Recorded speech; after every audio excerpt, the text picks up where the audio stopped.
जय हिंद दोस्तों। आइए एक और प्रश्न को आज इस वीडियो में देखते हैं। यह प्रश्न आपका जो स्क्रीन पर दिख रहा है यह चकबंदी लेखपाल परीक्षा 2015 में आया हुआ है। लेकिन ऐसे प्रश्न जो है आपको पेट की परीक्षा हो या टेट या शिक्षक भर्ती, इन परीक्षाओं में भी यह इम्पॉर्टेंट है। रेलवे वगैरह की परीक्षाओं में भी ऐसे प्रश्न आते हैं, इसको आपको समझना होगा क्योंकि यह इम्पॉर्टेंट है। देखिए प्रश्न क्या है। एक कमरे की लंबाई, चौड़ाई और ऊंचाई क्रमशः 5, 4 और 3 मीटर है। यहाँ ध्यान दीजिएगा, क्रमशः दे दिया है तो जिस क्रम में आपको यहाँ पर लंबाई, चौड़ाई और ऊंचाई कहा है, इसी क्रम में आपको यहाँ नंबर लिखा हुआ है जो है 5, 4 और 3 मीटर। चारों दीवारों का क्षेत्रफल बताना है, आपको पूछ रहा है चारों दीवारों का क्षेत्रफल क्या होगा। तो ध्यान दीजिएगा, कमरे में जो है 4 दीवार है। यहाँ पर एक फार्मूला आपको जो है लिखना होगा। इसी फार्मूले पर आप जब रखेंगे तो आपको सीधा सीधा आंसर मिल जाएगा। वह फार्मूला है कमरे के चारों दीवारों का क्षेत्रफल बराबर, यह कमरे की दीवार का क्षेत्रफल है केवल, ध्यान दीजिएगा क्या हो जाएगा 2L + B इंटू एच, मतलब 2 लंबाई धन चौड़ाई गुणे ऊंचाई। यहाँ पर आपको दिया हुआ है 2, लंबाई जो दिया हुआ है यह है आपका 5, चौड़ाई जो दिया हुआ है वह आपका है 4 और ऊंचाई जो दिया गया है वह है 3। इसको अभी हम बताएंगे फिगर के थ्रू भी कैसे आप इसको समझेंगे, ये फार्मूला आया कहाँ से है। फार्मूला आप रट तो लेंगे, इसको ध्यान में बैठा लेंगे, लेकिन फार्मूला ऐसा क्यों हुआ है ये आपको भी बताते हैं। अभी देखिए इसको, यहाँ पर जब आप करेंगे इसको मल्टीप्लाई करिए और जोड़िए, यहाँ पर 2 हो जाएगा, 5 4 9 हो जाएगा, 9 गुणे 3, ये हो जाएगा 3 × 4 6 9 54। तो आपका आंसर हो गया 54 मीटर स्क्वायर, या इसको कहेंगे 54 वर्ग मीटर। यहाँ पे मीटर स्क्वायर लिखा जा सकता है या मीटर वर्ग मीटर भी लिखा जाता है, क्योंकि मीटर में है तो जो है मीटर में ये होगा, क्षेत्रफल है तो वर्ग मीटर हो जाएगा। ये आपका आंसर हुआ। तो आपका कौन सा आंसर हुआ? बी सही हुआ। इस तरीके से आप प्रश्न को हल कर सकते हैं। यह जो आपको फार्मूले पर बेस जो है आपको समझ में आ गया कि यह फार्मूला याद रहेगा तो आप इसको कर ले जाएंगे। फार्मूला आपको केवल याद रखना होगा, हो जाएगा। अब फार्मूला आया कहाँ से ये दिखा देते हैं, कैसे फिगर के थ्रू आपको समझा देते हैं कैसे आप इसको फार्मूले को खुद ही बना सकते हैं, खुद ही इसको समझ सकते हैं। जैसे आपका कमरे की दीवार 4 दीवार हो गए, कमरे के 4 दीवार की बात की जाए तो इस तरीके से आपकी एक दीवार, फिर आपको दूसरा जो दीवार होगा वो इस साइड होगा,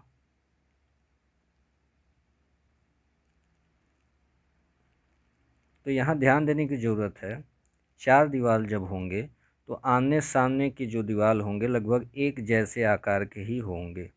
आमने सामने के जो दीवार होंगे वो लगभग एक जैसे आकार के ही होंगे। यहीं से आपको समझना होगा, जो प्रश्न है यहीं से आपको क्लियर हो जाएगा। देखिए यहाँ पर जब आप देखेंगे जो ग्रीन कलर से ये बना हुआ है वॉल, यहाँ पर अगर आप इसको लंबाई लेते हैं कि यह लंबाई इसकी हो गई तो यह क्या हो गई? ऊंचाई हो गई।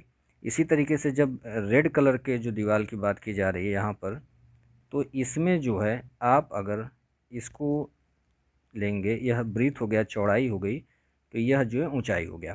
अब हम रेड कलर के दीवार की यह जो दीवार है इसके क्षेत्रफल की बात करें तो क्षेत्रफल कितना हो जाएगा? बी इंटू एच, क्योंकि आयत है तो आयत में जो है दोनों भुजाओं का गुणनफल ही होगा, बी इंटू एच, दोनों भुजा का गुणनफल हो गया। इसी तरीके से इसके सामने का जो दीवार होगा सेम उसकी उसी आकार का होगा, तो इसका भी क्षेत्रफल क्या हो जाएगा? B into H. तो 2 दीवार हो गए, तो इसका भी हो गया बी इंटू एच, दूसरे दीवार का जो आमने सामने।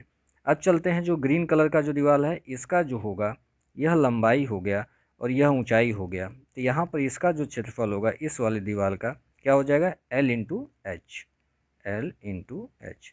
इसी तरीके से सामने वाली दीवार सेम उसी आकार का होगा, तो इसका जो क्षेत्रफल होगा वो कितना हो जाएगा? एल इंटू एच, इसका भी हो जाएगा क्योंकि सेम है, एल इंटू एच। तो यह हो गया आपका कमरे के चारों दीवारों का क्षेत्रफल।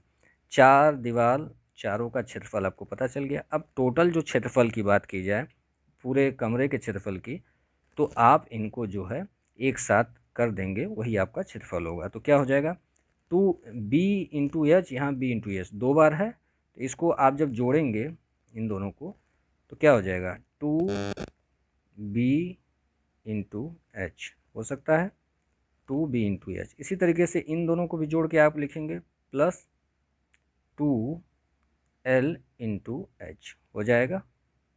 यही आपका सामने लिखा हुआ है, ठीक है। अब यहाँ पर आप जब देखेंगे 2 कॉमन हो सकता है, 2 कॉमन ले लिया, और क्या कॉमन हो सकता है, h कॉमन हो सकता है, h कॉमन ले लिया, तो क्या हो जाएगा, b, यहाँ b बचेगा इस वाले पहले हिस्से में, दूसरे में क्या बचेगा, l हो गया। यही आपका फार्मूला है। अब इसको आप शुद्ध रूप में ठीक से जो लिखना चाहें फार्मूले के रूप में, तो इसको लिख सकते हैं 2, यहाँ पे l और प्लस b है, तो आप लिख सकते हैं l प्लस b, और ऊंचाई को पीछे गुणा कर सकते हैं, कोई दिक्कत नहीं होगा इससे। तो यही आपका जो है कमरे की चारों दीवारों का क्षेत्रफल आ गया।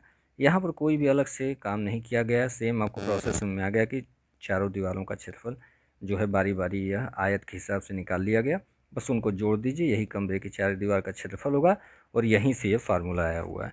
तो आपको समझ में आ गया होगा यह फार्मूला कैसे आया, ये चीज़ आपको समझ में आ गया, और साथ में प्रश्न भी आपको हल करना आ गया होगा। देख लीजिए इसको एक बार फिर से, यह कैसे किया गया है, ये आपके सामने है, ठीक है। स्क्रीनशॉट लेना चाहें तो ले सकते हैं, यहाँ पर जो है इसका फार्मूला है। उसके बाद जो है आपको सॉल्यूशन यहाँ दिखा दिया गया है, सॉल्यूशन कैसे आप प्रश्न को हल करेंगे यह भी आपको समझ में आ गया। कौन सा आंसर सही है, आपका बी ऑप्शन जो है सही होगा, यही आपका उत्तर है। ठीक है दोस्तों, आज के लिए फ़िलहाल इतना ही, आगे भी आपको ऐसे वीडियो मिलते रहेंगे, बस आप चैनल बने रहिए। अगर वीडियो अच्छा लग रहा हो तो लाइक ज़रूर करिएगा, साथ में चैनल को सब्सक्राइब कर लीजिएगा। धन्यवाद।